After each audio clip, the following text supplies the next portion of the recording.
I will just say I am here out of a sense of calling. And part of that then leads me to plead with pastors to invite me to speak to their unwitting congregants. I don't talk about calling lightly. I think calling is just a little bit of a mystery, and I feel uncomfortable when individuals seem to talk too glibly about what God is calling them to do, although I very much believe that God calls us to do things.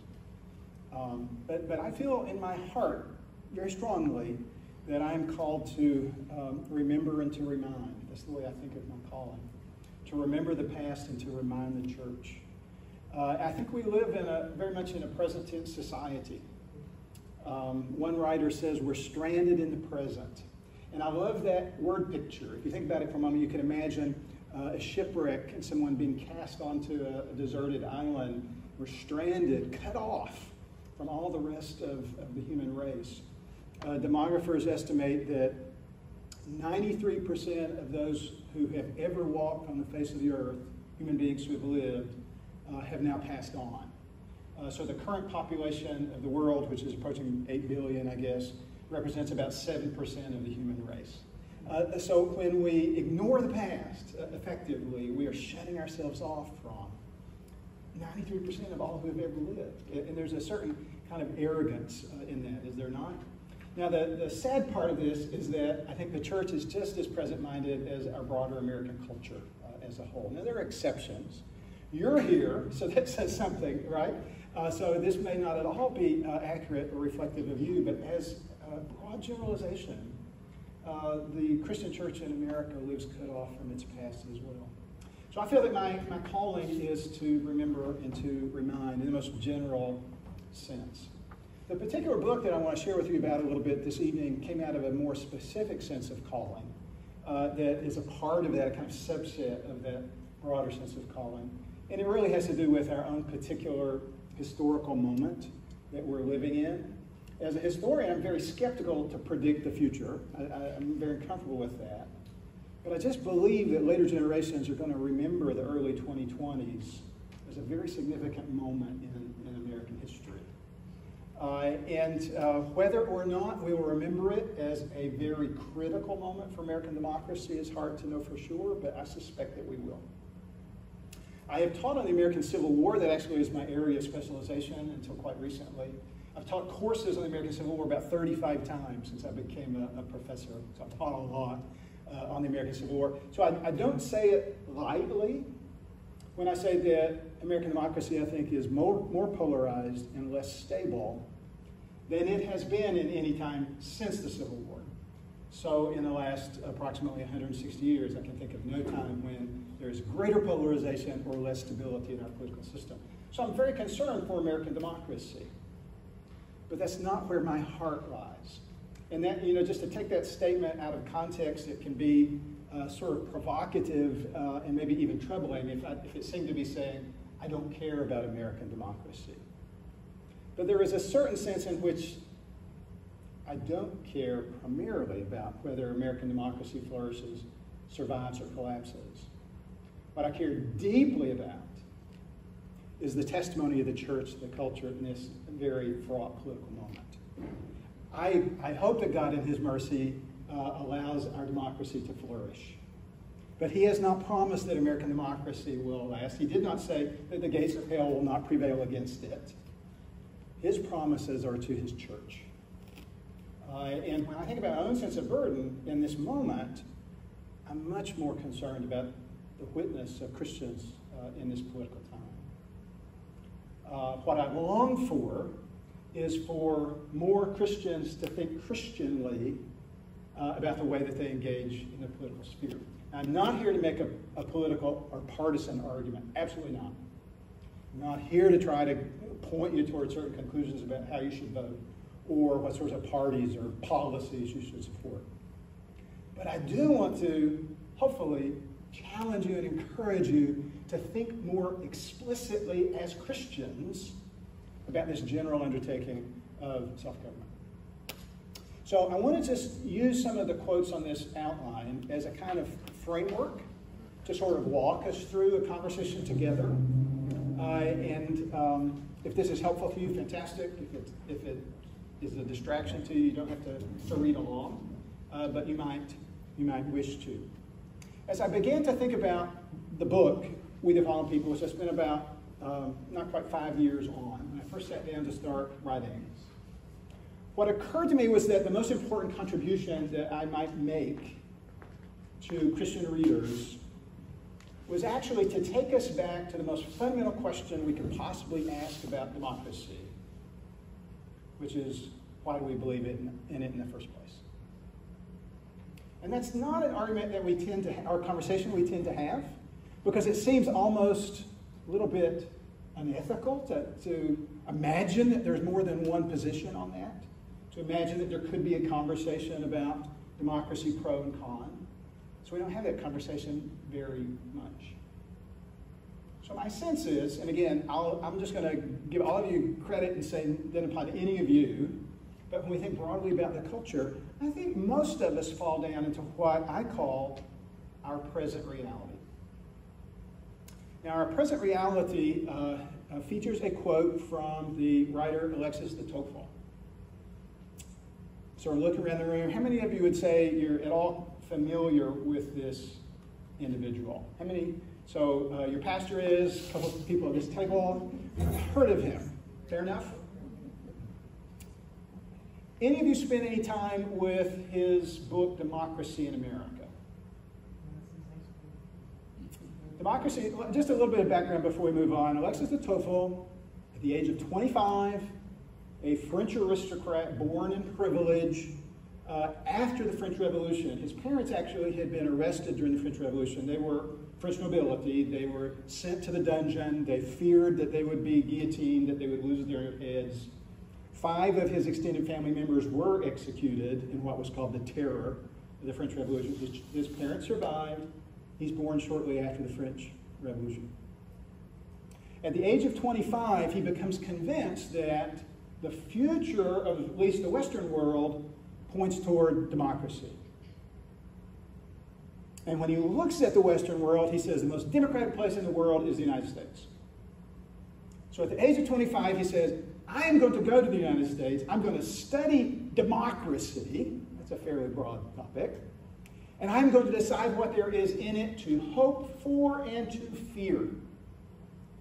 And I talk to my students who are often 20, 21, 22, and I say, can you imagine in 3 years, you'll say, I'm going to travel another part of the world.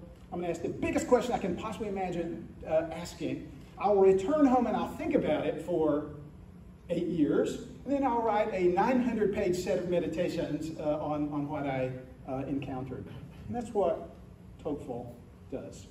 His book, Democracy in America, I would argue is the best book ever written on democracy and the best book ever written on America, both of those.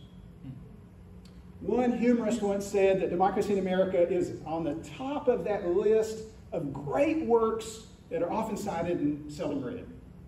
And I think that's absolutely true of Democracy in America. But early on in that book, he makes a commentary on the human condition. And it is so convicting. I put this quote on almost every course syllabus for every course I ever teach, because I want my students to think about how they would categorize themselves. So read along, if you would, with me. A man may hold a firm belief which he has adopted without plumbing it. And that's a particular use of that verb plumb. He means to sort of dig deep into it to understand why he believes what he claims to believe. A man may hold a firm belief which he has adopted without plumbing it. He doubts when objections strike him. So we might imagine this sort of chronologically. We start with the individual who has this firm conviction that he's not really thought much about. And then either someone else challenges him, or some experience comes along, or some internal quandary arises, and he doesn't know for sure that he believes that anymore. Then Tocqueville makes this broad generalization. One may count on it that the majority of mankind will always stop short in one of these two conditions. They will either believe without knowing why, or will not know precisely what to believe. They'll believe what they don't know, or they will not know what to believe. And I'll usually stop here and use my best sort of Southern pastor kind of dialect. And I'll say, brothers and sisters, these things ought not to be. This is not where we're to stop. But I suspect that for most Americans, born in a culture that takes democracy for granted, born in a culture that thinks the superiority of democracy is self-evident, that most of us know that's what we're supposed to believe, but we could not mount a very systematic defense of why. And then we're challenged, and we're not sure anymore. Just parenthetically, I'll share with you some survey data that has troubled me so deeply. It's in the back of my mind as I've been working on this book. There are at least 3 survey organizations, both in the United States and elsewhere, who have been asking essentially the same question in different surveys for about the last 3 decades. And the question basically gives us, it's not a question, it's a statement that the respondent is supposed to agree with strongly, agree with somewhat, disagree somewhat, you know the idea. Here's the statement. An effective form of government would be one characterized by a strong leader who does not have to worry about regular elections or an elected legislature. And in survey after survey, between 1/4 and 2/5 of Americans say they agree with that statement. Do you know what they're saying that they agree might be an effective form of government? That's exactly right. Good points for everyone. That's what they're defining. 25 to 40% of American respondents say a dictatorship. Now, that's not the word used. But effectively, they're saying maybe a dictatorship wouldn't be so bad. What are they saying? What I think they're saying is they have not thought through why democracy is a superior form of government. They look at the situation in Washington, D.C. or in Springfield or wherever, and they say, this isn't working. And what's their conclusion? Maybe there's a better alternative than democracy. Maybe it wouldn't be a bad thing to experiment with an alternative, because they never had a strong argument for why democracy was to be preferred in the first place. Does that make sense to you? Yeah. So I think that's where we are. We don't know how to defend democracy. That's clearly not where we should be. But my exhortation to you tonight is not primarily, I want you to be good citizens, although I think we're called to that as part of our obligation to love neighbor, to pray for the peace of the city. But I want you more than anything to think Christianly about democracy. I'm so much more concerned about the testimony we present to the world than with any of the political fallout of what we do. So what is our goal? Well, our goal is that next quote. And this is not from Tocqueville, of course. This is from the New Testament. 2 Corinthians 10, for though we walk in the flesh, we do not war according to the flesh. For the weapons of our warfare are not carnal, but mighty in God for pulling down strongholds, casting down arguments and every high thing that exalts itself against the knowledge of God, bringing every thought into captivity to the obedience of Christ. When I first started teaching at the University of Washington, I was telling your pastor there were almost 3,000 faculty at the University of Washington, and the Christian Faculty Fellowship tended to have 5 to 6 participants. And so I was hungry, I was starving for Christian encounters, for the opportunity to think through what it means to love God with my mind. And I encountered a graduate student who God brought to our department, who later became a close friend, is my friend, one of my best friends today. And he and I decided we would meet once a week to discuss something that we had read having to do with history and try to think about it Christianly. We would call our gathering Permanent Things. That's actually from a writer named T.S. Eliot, English writer from the last century, who talked about certain questions that just never go away, permanent questions. We would talk about those permanent things, and we'd call it PT, and the double entendre there is, if you have any military experience, what's PT? It's your regular physical training, right? It's your regular workout. So we would meet for PT once a week And we would have a motto. We were such sort of nerds, right? We'd have a motto for our weekly gathering: every thought captive. I actually think that's a pretty glorious ambition. Every thought captive.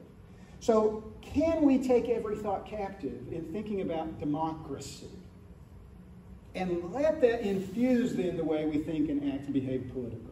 That's the idea. That's the question. That's the goal. Well, here's the challenge. We need to think about democracy as much more than a form of government. We need to think about democracy as much more than a way that you have a legislature and an executive and a judiciary that leads somehow to translate the will of the majority into policy. It is that. But democracy is much, much more than that. Democracy can only exist in tandem with certain values. One writer says that democracy is a set of behaviors and beliefs. And in particular, I want to focus on the beliefs. Democracy never exists unless it is sort of intertwined with certain deeply held assumptions that both shape and reflect our hearts. The problem is that we don't know what those are, even while we hold them. And the explanation for why we don't know what those are is where we begin.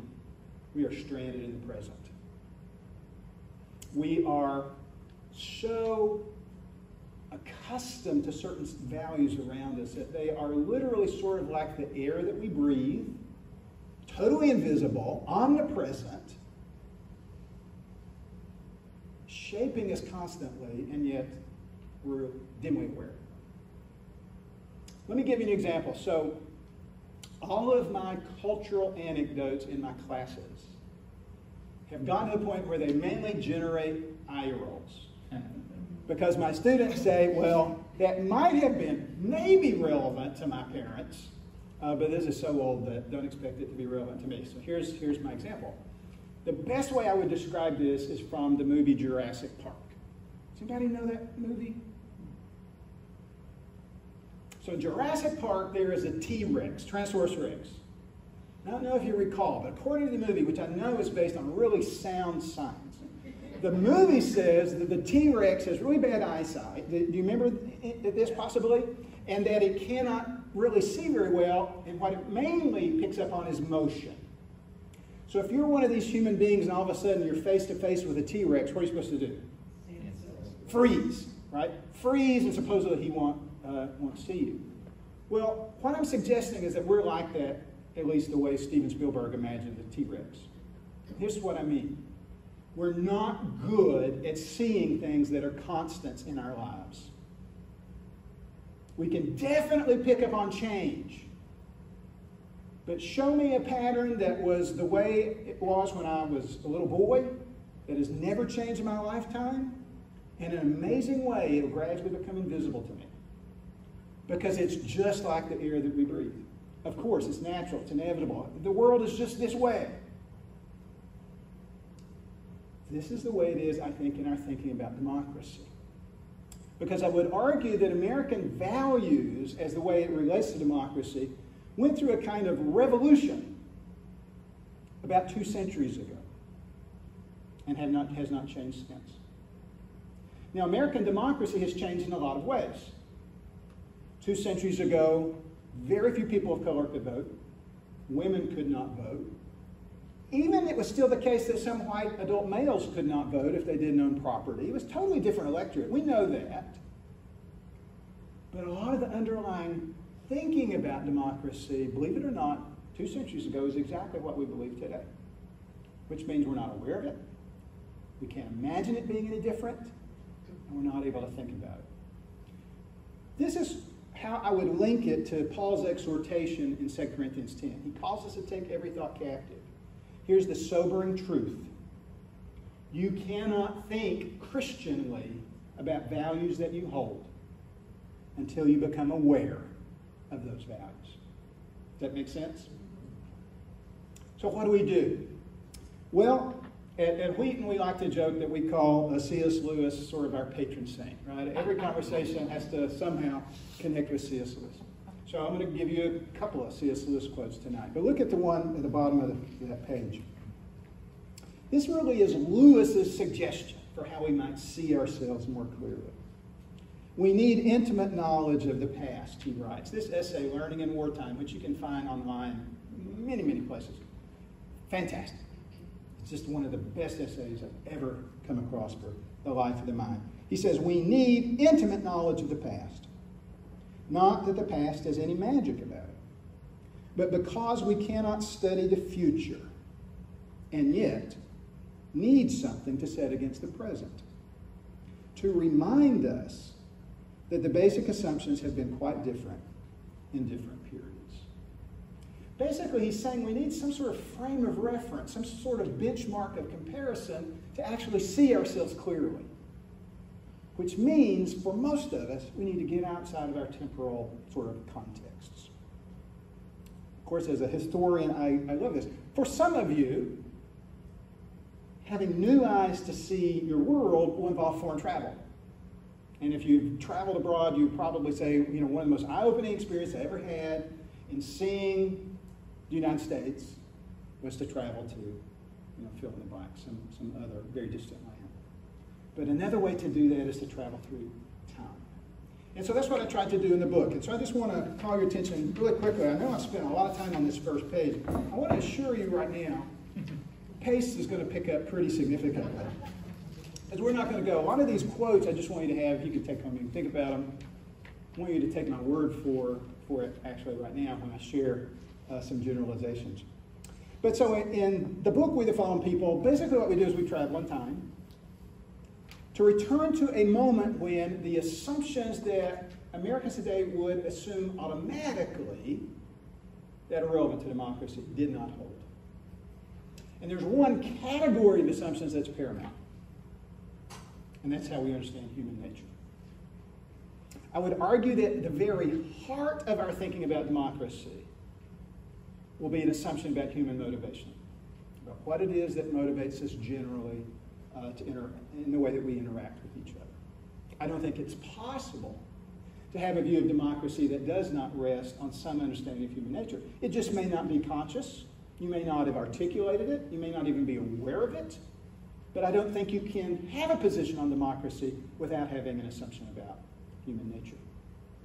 So that's the question I wanted us to ask. That's what I wanted my readers to ask. I wanted to say, what did the founding generation think about human nature? And I won't go into a lot of detail here except to say that Christians typically actually haven't asked that question about the American founding. When Christians have been interested in the founding, they've been interested in one question above all.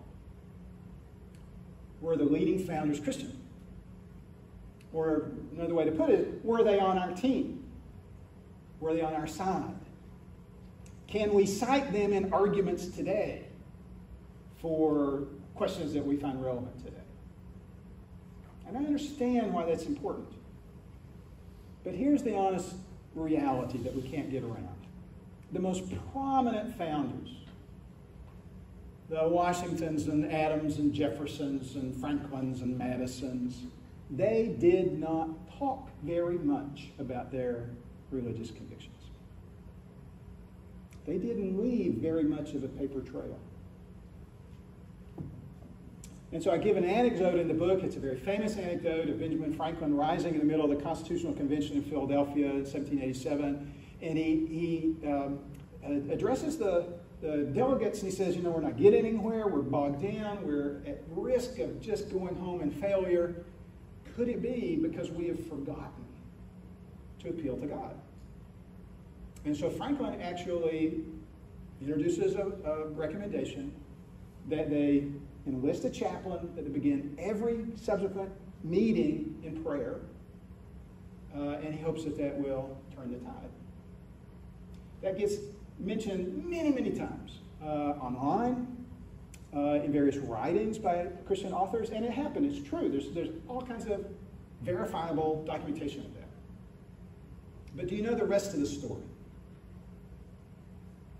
In Franklin's own handwriting, You can go to the American Philosophical Society, Pennsylvania Day, and look at Franklin's papers, and in his own handwriting, at the bottom of his address, he said, with the exception of 3 or 4 delegates, the convention thought prayer unnecessary. They voted down his recommendation. So the question is not making sure that we can prove that they were all Christian. I think the challenge is to think Christianly about what they did. And although they did not talk very much about their private religious convictions, they talked all the time about what they thought motivated men and women. And so I just want to share, it's a famous quote. You may have well heard it, but look at that quote, sort of the second paragraph on page 2. This is from James Madison, often remembered as the father of the Constitution. He was really seminal in the debates at Philadelphia, the Constitutional Convention.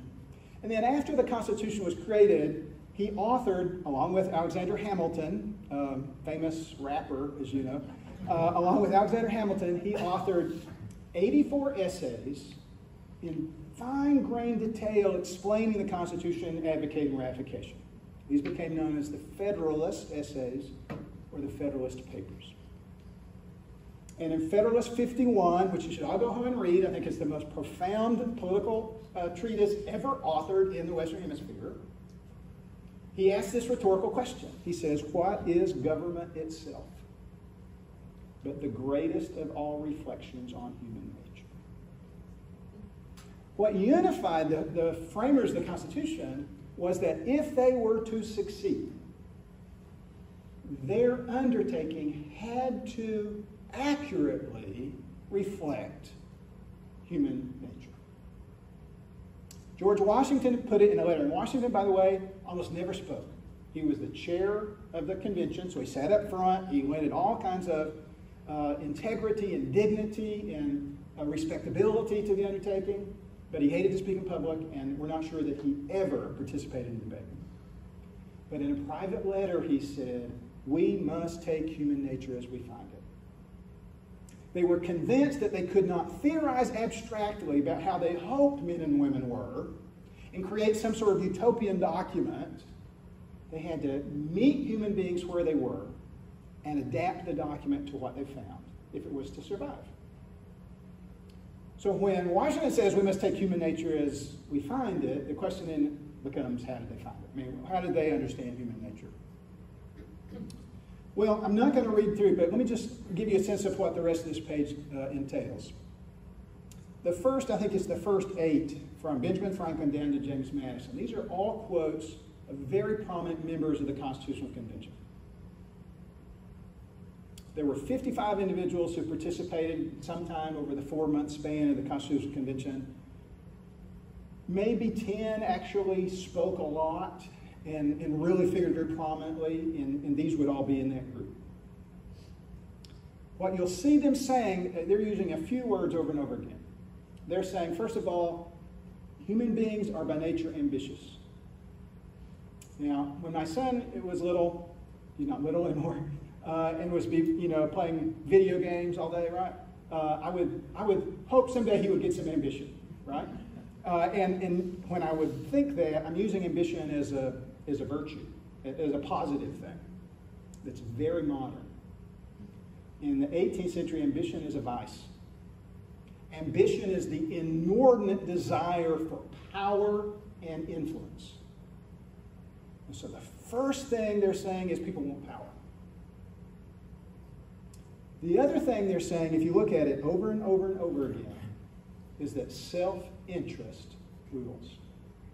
Self-interest, self-interest, self-love. James Madison will say self-love is sown in the nature of man. We're motivated to pursue our own interest. Why do we want power? Because it sure helps us promote our self-interest, right? So there's almost no dissent from this at all. It was as close to a dogma as we could imagine underlying the Constitutional Convention.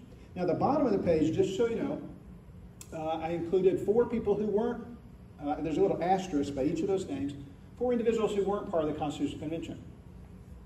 A lot of Americans in 1787 1788, actually did not favor the ratification of the Constitution. You should know that. So I wanted to give you some expressions of views of human nature from people who really weren't so very keen about the Constitution. They included, let me just mention a couple real quickly. Thomas Jefferson, author of the Declaration of Independence, but very suspicious of the Constitution, who says what? In questions of power, don't talk to me about confidence in man. Actually, in the whole quote, he says, bind them down with chains. Power will always be dangerous. Tom Paine, heard of Common Sense? He was the author of Common Sense, which was the pamphlet that really sort of lit the fuse in the American Revolution. Society is produced by our wants, but government by our wickedness. That's why we have government, because we're wicked, Tom Paine said. So basically, this was a dogma. Individuals, they were never saying that people are evil as they can be. They're just saying self-interest is our default motive. It's just natural. Many of the framers thought that by just almost superhuman self-discipline and relentless self-policing, you could sort of rise above that. But they never thought it was natural. They never thought it could be taken for granted. And they always thought it would be very rare. Self-interest is in the driver's seat. Well, if we move forward just 40 years, not even really 2 generations, we looked at a period that historians call the Jacksonian Era, or the Age of Jackson. You may have heard those phrases, after the President of the United States, elected in 1828, Andrew Jackson. 40 years later, what's the understanding of human nature? It's very easy to describe. Take the view that the founding generation had and turn it upside down. I could give you so many more examples and ideas, but I just wanted to give you a taste of this. Let me tell you who each of these speakers are. How many of you have ever come across, perhaps long ago, in any of your reading, the concept of manifest destiny? You ever heard that phrase? Manifest destiny became a catchphrase in the 1840s and 1850s. It said that the United States has a clearly manifest, obvious destiny to expand across the North American continent, to be a center or an example of civilization, of democracy, of religion to the whole world. Manifest destiny. And that concept was popularized by John O'Sullivan, the first person quoted here. Very prominent New York journalist, editor of the most widely circulated political magazine of the first half of the 19th century. And he's writing in the 1830s, any view of human nature that distrusts mankind is gloomy and selfish, degrading and absurd. George Bancroft was really the first genuine academic historian of the United States. He writes a 10-volume history of the United States from basically European contact up through the American Revolution. He was long-winded. That's as far as he got. And it was Bancroft who says, the common judgment in politics is the highest authority on earth. The Spirit of God breathes through the combined intelligence of the people. He actually goes on to write and say, we really do believe that the voice of the people is the voice of God. And I ask my students, just think logically, what does your understanding of human nature have to be to assume that the will of the majority is morally authoritative? Doesn't it logically presuppose that you're assuming we are morally driven, not self-interested, but naturally seek the good of others? How many of you read Moby Dick? I'm not going to raise my hand. I couldn't get through the first chapter. It was just the dullest, most boring thing imaginable. But of course, Melville is a popular writer, and one of his novels, a novel named White Jacket, ends, this is the very last sentence of the book. One of the characters has a soliloquy, and he says, long enough have we been skeptics with regard to ourselves, and doubted whether indeed the political Messiah had come, but he has come. What's the next 2 words? In us. The political Messiah has come in us. And then Andrew Jackson. George Washington, in his farewell address when he was leaving the presidency, he took time to explicitly warn the American people against their tendency to abuse power. Excuse me. Andrew Jackson, in his farewell address, just 40 years later, didn't warn them about their potential to abuse power. He said, "I have great confidence in the virtue of the great majority of the people." Virtue, by the way, again, the words change a little bit over time in their meaning. Virtue means what today we would call civic virtue. But they didn't use the term civic virtue because that was redundant. Virtue meant civic virtue. What I mean by that is virtue was self-denial for the good of the whole in terms of the way we govern our society. It wasn't like sexual chastity, which is often we would think of that as virtuous, something like that. It was public behavior, self-denial for the common good. So when the founders would have said we naturally seek our self-interest, George Washington says, no, you don't. You naturally deny yourself to promote the good of others. That's who you are. He says you are enlightened, patriotic, marked by good sense and practical judgment, distinguished for your intelligence, your high tone of moral character. You are uncorrupted and you are incorruptible. And the people loved him for his description of them. So the main thing I just want you to see is just how dramatically night and day this is. When I take my students back to the 1830s from 2020s, and we read about the Jackson Age, they never notice the understanding of human nature. Why? Because it's what they see every day. Does that make sense to you? Survey data that have been done off and on for the last 30 years or so, primarily by Christian organizations, have asked Americans to respond to the question, human beings are basically good by nature. The response tends to fluctuate between 2/3 and 3/4 of Americans say that human beings are naturally good. And I want to suggest that when it comes to political rhetoric, it's almost the only message we ever hear. So my students, when they go to the 1830s and they hear Andrew Jackson saying, you are uncorrupted and incorruptible, they don't notice that. When was the last time they heard a politician stand up and say, I just want you to know you all have a tendency to abuse power. I want you to be really alert to that. No.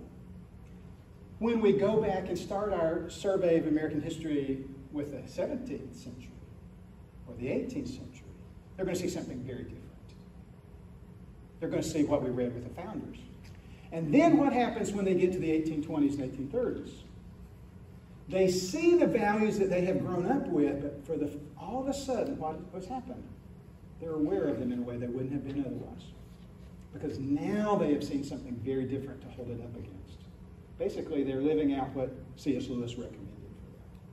So this is the power of studying the past. This is the danger of being stranded in the present. We will be being shaped by deeply held, pervasive values that we're never aware of because they're all we've ever known.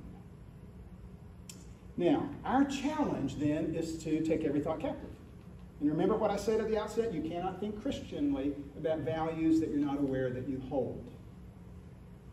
My job really, I think in writing the book, was just to let Christians be more self-aware of the assumptions that we have to bring about human nature to democracy.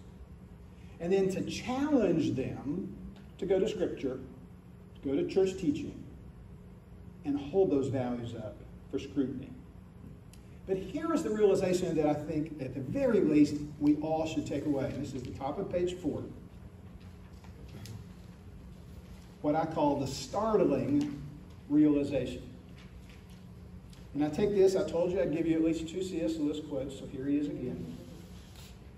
This is a powerful, powerful, powerful, powerful, powerful observation. There are 2 opposite reasons for being a Democrat.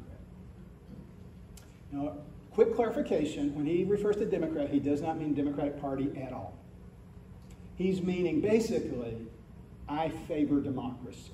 When he's saying it, if you're a Democrat, you favor democracy. You believe essentially in a form of political equality where all citizens have a voice. He says there are 2 reasons to favor that. So I'm going to sort of ad lib here. On the one hand, you may think all men and women so good that they deserve a share in the government of the Commonwealth, and so wise that the Commonwealth needs their advice. Let me skip over the next sentence, okay? We'll come back to it. On the other hand, you may believe fallen men and women to be so wicked. By the way, oftentimes when I paraphrase that, I take wicked out because my students just can't believe that anybody would use that word to describe human nature. But that was the word that he used. You may believe fallen men to be so wicked that not one of them can be trusted with any responsible power over his fellows. Let's stop there. What is he saying? There's two reasons to believe in democracy. One is because you have confidence in human nature. The other is because you do not trust human nature. And both of them can be logical. If I believe that everybody's naturally good, then of course it makes sense to spread that participation as widely as possible, because the general welfare may suffer from not hearing everyone's voice. If I think that we're all self-interested, grasping for power, willing to harm our neighbors if they get in the way of what we want, we actually may decide we need to spread power as broadly as possible. Because if power really corrupts us, the more concentrated that power is, the more dangerous it becomes. So do you see how this works? You could justify a broad distribution of power because you believe in everybody's innate goodness. And you can say, because I don't believe anybody is innately good, we better distribute power as widely as possible.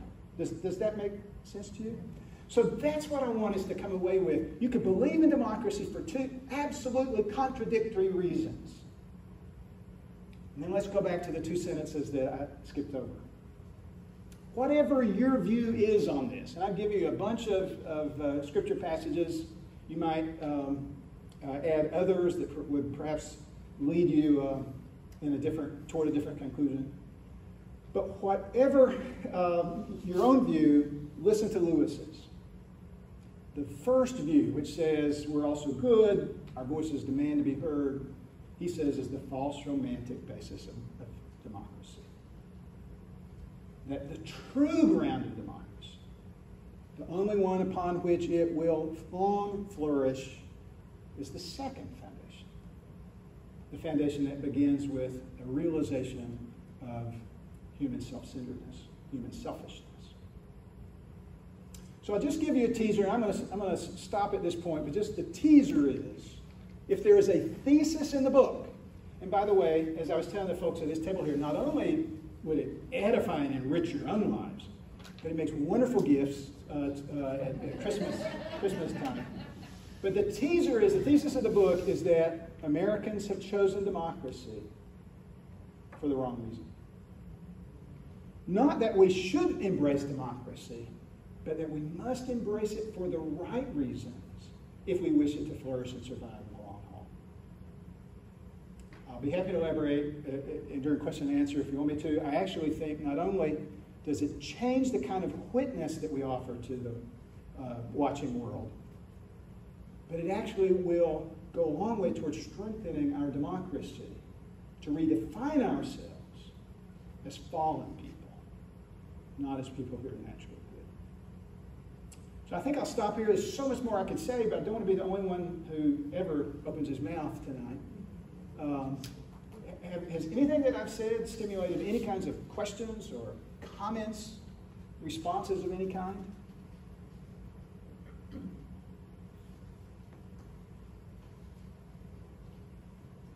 The interesting part that I am hearing when you talk about that we're fallen is our system has so many checks and balances in it, which is perfect for that sort of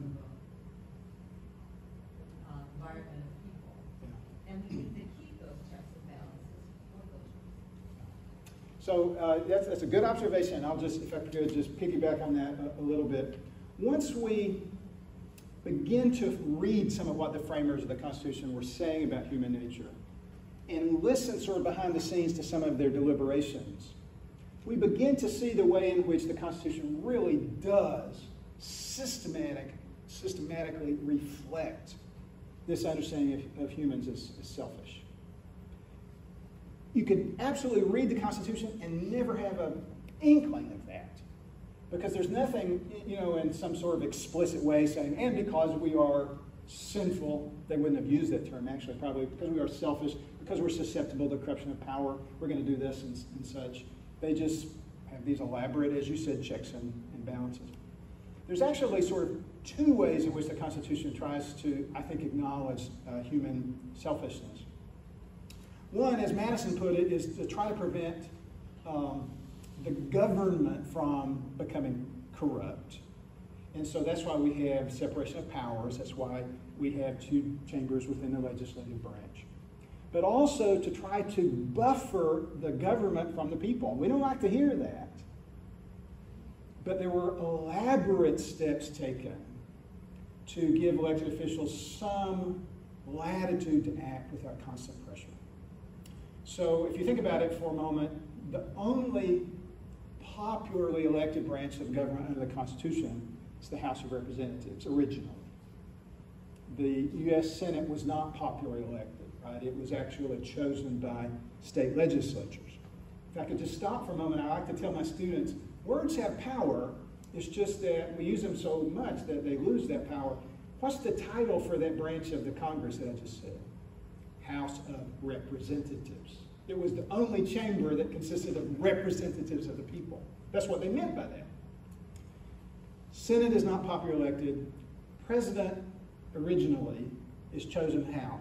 By this incredibly Byzantine electoral college, which means he actually was to be elected by individuals chosen by the state legislatures that were elected by an adult white male property holding electorate. And then the Supreme Court and other federal judges are appointed, right? So actually, they wanted to protect the government from becoming corrupt if possible. Madison said ambition must be made to counteract ambition, so you push it so that one branch tries to expand its power, it hits up against another branch. And then you want to protect the government from the people in a sense. I think you were going to say something or ask something, sir? Yeah. When I first saw the title of the book, we the fallen people. Now, if you're going to say fallen, this usually assumes in the back of your mind that you're at a higher level and you have fallen down on that. And since I believe that, in my belief, Christians are people that are already on a lower level, we're climbing up every day, every way throughout our life. So we're constantly climbing up. We're not fallen. We never were up there. We were trying to attain that, but we never were.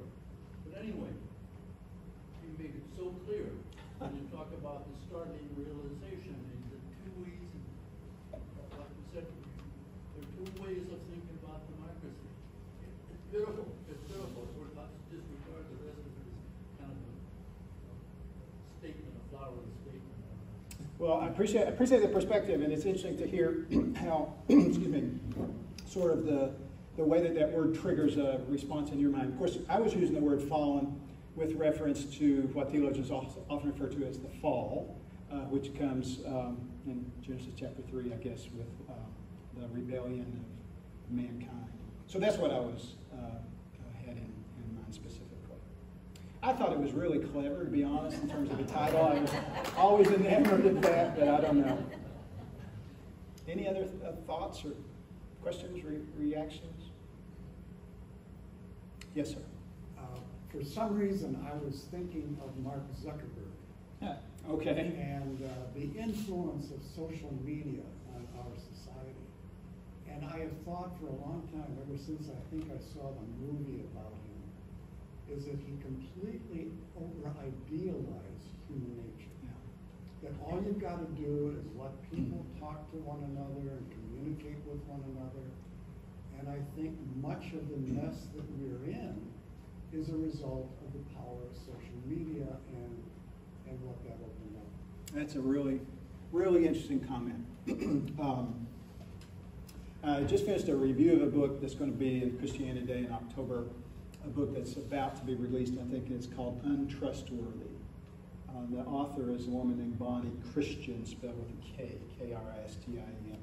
And she's talking a lot about the influence of social media.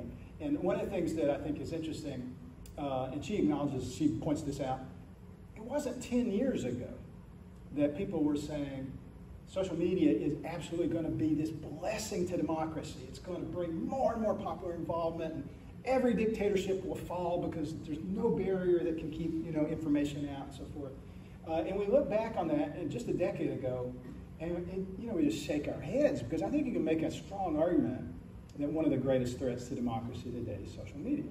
Now, I actually think it's not, what to say about that? I think what it does is it magnifies and facilitates some natural tendencies. And you're aware, probably you've all heard some of the studies that have done about how rapidly false information circulates compared to true information. How much more rapidly negative or critical kinds of news items circulate, I want to believe that says something about human nature. One of the things in the book that I talk a little bit about, and I've also written an article for Christianity Today that came out last September of 21 about populism. I think part of thinking Christianly about politics is to take rhetoric seriously. And part of what taking rhetoric seriously means is listening deeply to the stories that we're actually telling one another. Political arguments are almost always stories, even if you don't think of it that way classically. They're narratives that tell us who we are, where the danger lies, and where our hope is. And those stories are almost always us versus them stories. And they very often identify a kind of villain and a kind of deliverer. And so we need to be alert to that. We need to be asking ourselves, is this story consistent with the grand story? Is this story consistent with the gospel? I didn't get to it. You may be aware of it, but I give you the very last page, give you a quote from Alexander Solzhenitsyn. Does anyone recognize that name? And this is the quote that gets quoted all the time. I want to be transparent here. I have not read his 2-volume translated from the Russian Gulag archipelago.